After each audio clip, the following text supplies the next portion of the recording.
okay, I'm losing the light and I broke my tripod and things are just going sideways and the fireworks are going to start and both my dogs are going to be freaking out and I'm going to need to be tending to them for the rest of the night until the wee hours.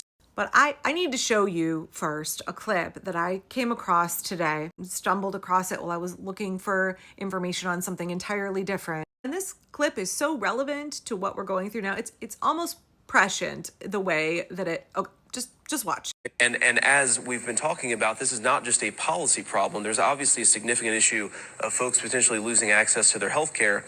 But if you think of the political problem, folks have always asked, what is it that's going to drive Donald Trump's voters away from him? Well, losing their health care may actually be the answer to that question.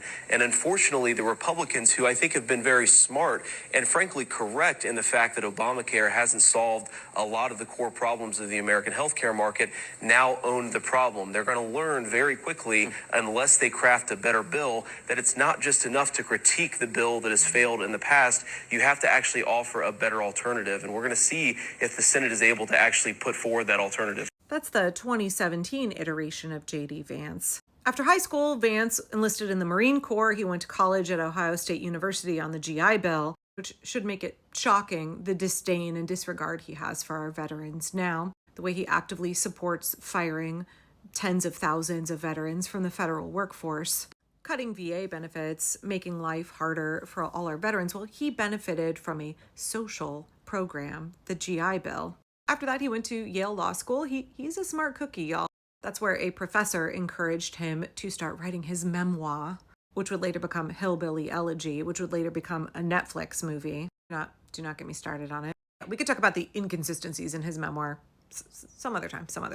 But around this time, like 2011, he became buddies with Peter Thiel, the Dark Enlightenment dude who talks about transhumanism. It's just like the prime example of the pseudo-intellectualism of the super rich, and like why billionaires shouldn't exist. Pseudo-intellectual men should not have control of vast quantities of wealth, hoard lifetimes worth of wealth, and have any credence given to their just like painfully ill-formed ideas. But Peter Thiel had a lot of money to throw around, so he backed J.D. Vance back then. He was like, oh, I'm not very charismatic. Here's this young dude who's well-spoken. He's an attorney. He's written this book. He is somebody that I could use as my mouthpiece. He could be I'm going to use J.D. Vance and I'm going to make him my guy to enact my, dark enlightenment, feudalistic, authoritarian plans. J.D. Vance tried to practice law for about 2 years, and then he went on to work for one of Peter Thiel's venture capital firms. It was during the time of this interview that he was working for Peter Thiel, and also Hillbilly Elegy was actually published, and he was kind of launched into the spotlight. At the time, Sarah Jones said in the New Republic that Vance was liberal media's favorite white trash splainer and called him a false prophet of blue America, and said that his memoir was little more than a list of myths about welfare queens. Watching that interview back then, understanding that Peter Thiel was already working on J.D. Vance, that J.D. Vance was already evolving into the monstrosity that we see sitting in the VP's office today, that is what he had to say about his boss that he works for now. This was a conversation about cutting healthcare, cutting the Affordable Care Act, and J.D. Vance said, what is the thing that is going to drive Donald Trump's voters away from him?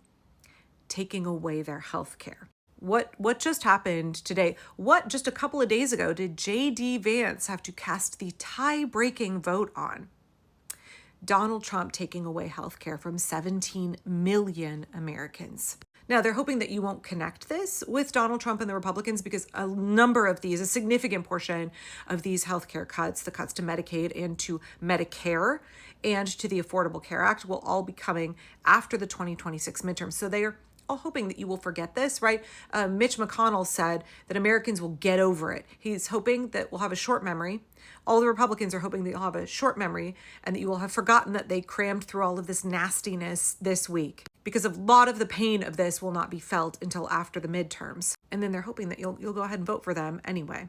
Please remember the person who said in 2017 that the thing that would drive Donald Trump's voters away from him is taking away their health care. That person is now Donald Trump's vice president who voted to take away your health care.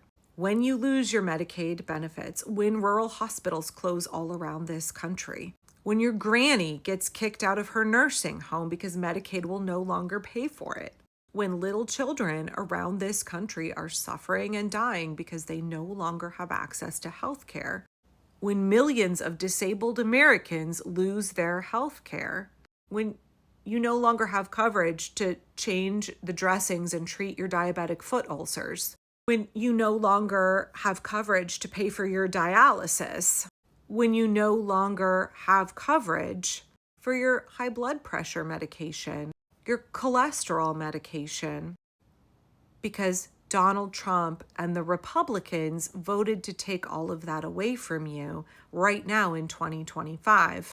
Do not lose sight of who was to blame today for what you will be experiencing in 2026. The pain that you will be feeling, the loss of healthcare that you will experience in 2027 and beyond. Please know that Republicans did, cement it in your brain right now, Republicans did this to us. Republicans did this to all of us.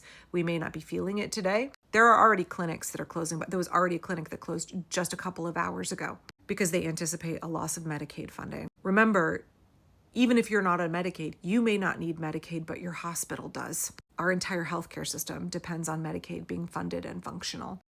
Remember, if you're pissed off that you've lost your healthcare in the coming months and years, remember who did that to you. Donald Trump and the Republicans.